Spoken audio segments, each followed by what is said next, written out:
동호인들이 아마 이 그립법으로 망가진 분들이 거의 80~90%가 다 그래요. 그런데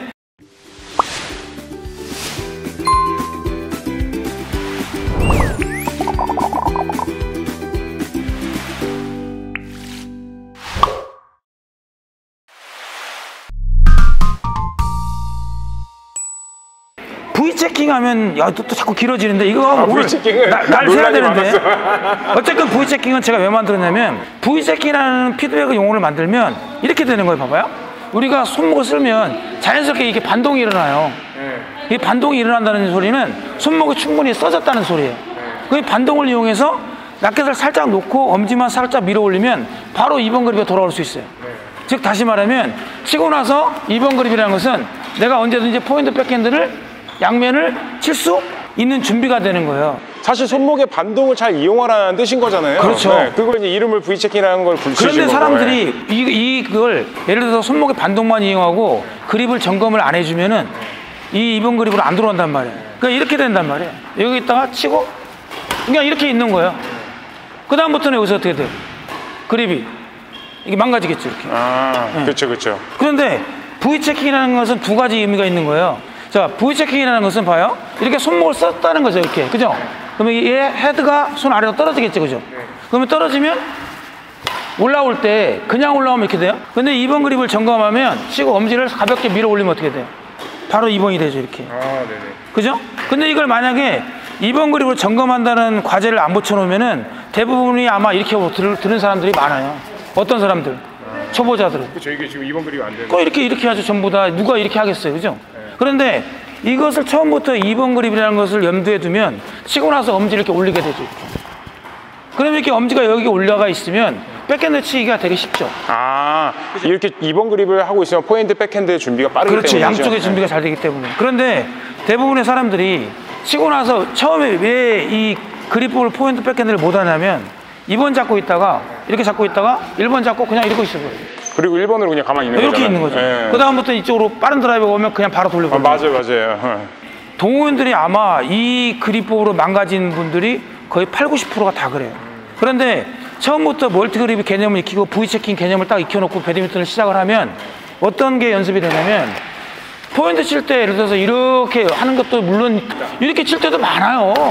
그런데 처음부터 그렇게 배우지 말고 일단은 스냅 스트로크를 가장 먼저 배우는 게 좋다고 말해요. 이렇게. 그러니까 좌우 이렇게 스냅 스트로크를 이렇게 먼저 배우고 그 다음에 나중에 여러 가지 탑법으로 확대해 나가는 게 좋아요. 제 영상에 보면 이제 그 탑법에는 4가지로 정리가 돼 있단 말이에요. 그건 같이 참고하시고 그러면 가장 중요한 게 배드민턴은 이 스냅 스트로크란 말이에요. 그러니까 스냅 스트로크를 치고 2번하고 치고 2번하고 그럼 양쪽에 V샷 보이죠? 이렇게 V체킹 이렇게. 그래서 제가 V체킹이라고 한 거예요. 그러면 동호인들이 V체킹이라는 걸 머릿속에 염두에 두면 내가 손목을 빨리 쓰면서 2번 그립을 점검하면 처음부터 만약에 이런 연습을 3개월간 하고 배드민턴을 배운다면 어떨까요? 아마 이런 사람 안 나올 거예요. 저는 세계적으로 이런 사람이 안 나오길 바래요.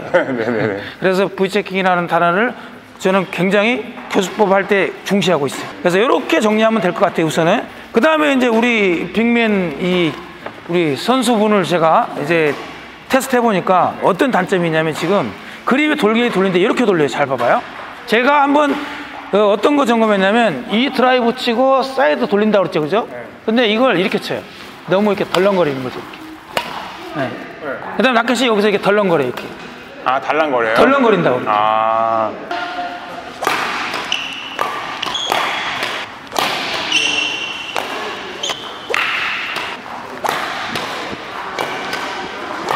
그러니까 지금 어떤 단점이 생겼냐면 1차적으로 이 테스트를 했죠. 이 몸에다 붙여줬단 말이에요. 그러면 이렇게 나와야 돼요. 일단 비교해봐요. 이렇게 해주면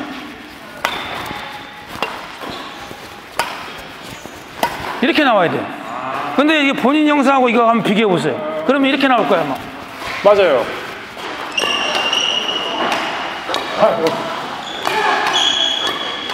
그러면 생각해봐요. 나는 아직 이 순간적인 그립 컨트롤이나 손목의 유연성이 아직 많이 부족한 거예요. 그죠?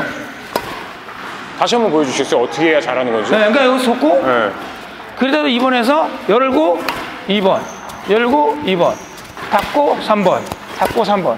그런데 내가 지금 이렇게 했을 때 이거 슬로우로 찍어도 아마 이렇게 안 보일 거예요. 이렇게 안 보이고 마치 손에서 딱 붙어 있는 것처럼 보일 거예요. 맞아요. 예. 이렇게 보일 거예요. 근데 우리 빅맨 선수는 어떻게 하고 있냐면 하고 막 이렇게 치고 막 이런 게 많이 나와요 아직. 그럼 무슨 말이에요? 그립 컨트롤과 손목의 유연성이 여기에 보여. 아직 조화를 잘 못 만들어냈다는 거죠. 가끔 시합하다가 그런 게 나올 거예요. 내가 원하는 대로 샷이 안 가는 거. 맞아요. 약간 몸 쪽으로 달라붙는 게 그렇지. 힘들더라고요. 바로 그럴 거예요. 그래서 이런 연습을 더 해주면 내가 원하는 대로 샷을 보내기가 훨씬 쉬운 거죠. A조 필수 사항이에요. A조 필수 사항. 너무 앞에서만 치려고 그러나? 그거보다는 여기서 이 컨트롤 더 연습을 해야죠. 그죠? 이 연습을 가장 효과적으로 할 수 있는 게 돈 안 들이고 할 수 있는 게 뭐라고 했죠? 멀티그립 팔각스윙. 아, 멀티그립 팔각스윙. 거기는 저기 꽁쌤 유튜브 가서 보시면 됩니다. 이렇게 하면 돼요. 이렇게 하면 네. 순간적인 그립 컨트롤 손목 유연성이 된단 말이에요. 그리고 여기 칠 때 보니까 언더에서 이렇게 쳐요. 나중에 잘 확대해서 보세요. 아, 그래요? 엄지를 이렇게 놓고 여기를 떼버려요. 이렇게. 아.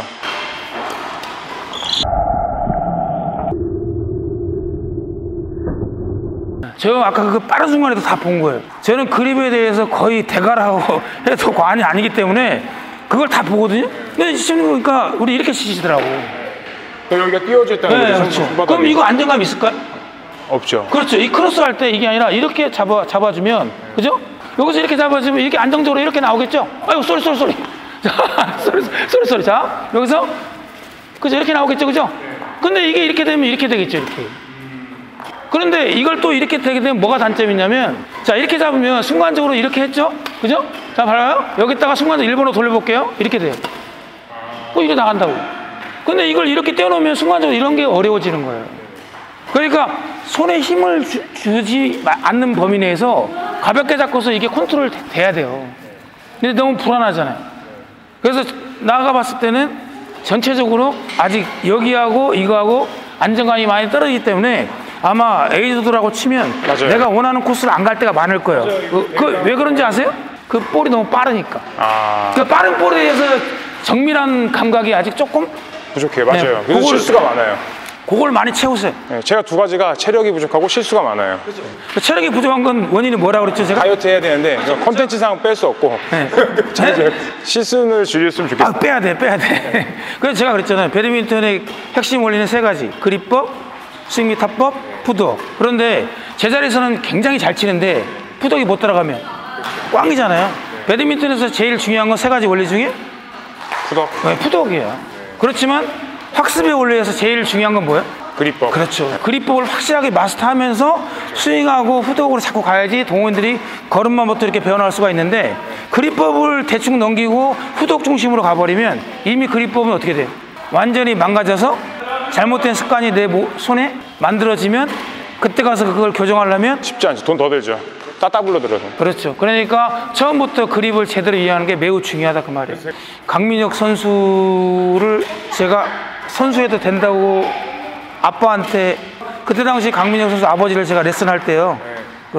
우리 아버지 이미 나한테 와서 우리 아들이 배드민턴을 하고 싶어 하는데 혹시 선수를 시켜도 되냐고 물어보더라고요. 그래서 좀 정말로 아들을 운동을 시키냐 마느냐는 아빠로서 얼마나 큰 고민이에요. 나도 아들을 키우는데. 예? 그러니까 이제 그 부분을 제가 성의껏 테스트를 하고 이렇게 진단을 해준 거예요. 얘는 된다. 아, 진짜요? 네. 이 영상 나가도 돼요? 상관없어요. 아, 진짜요? 진실이니까. 알겠어요. 지금 그 민혁이 아빠하고도 차고 뭐. 그럼 강민혁 선수를 처음에 약간 발굴하신 거네요? 그러면. 그러니까 내가 발굴해 가르치는 건 아니지만 얘는 능력이 있다. 근데 사실 솔직히 말하면 그게 어려운 거예요.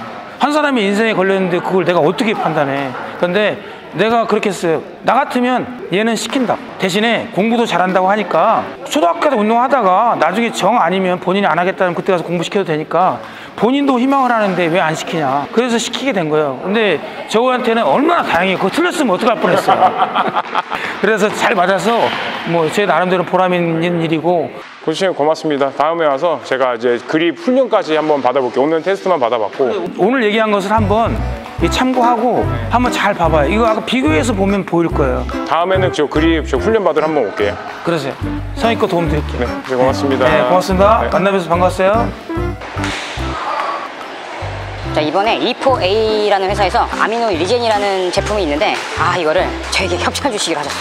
감사합니다. 이게 다 구독자분들 덕분입니다. 자, 이 아미노 리젠은 그 국가대표 선수들도 많이 드세요. 레슬링 선수, 역도 선수, 그 진천 선수촌에 들어가고 많은 곳에 들어가고 있는데 운동 후에 인대와 근육을 매우 빠르게 회복을 시킨다고 해요. 그래서 제가 요즘에 이거 먹고 있거든요. 저도 막 엘보 많이 안 왔는데 이걸로 한번 제 엘보 보강 좀 많이 해보겠습니다.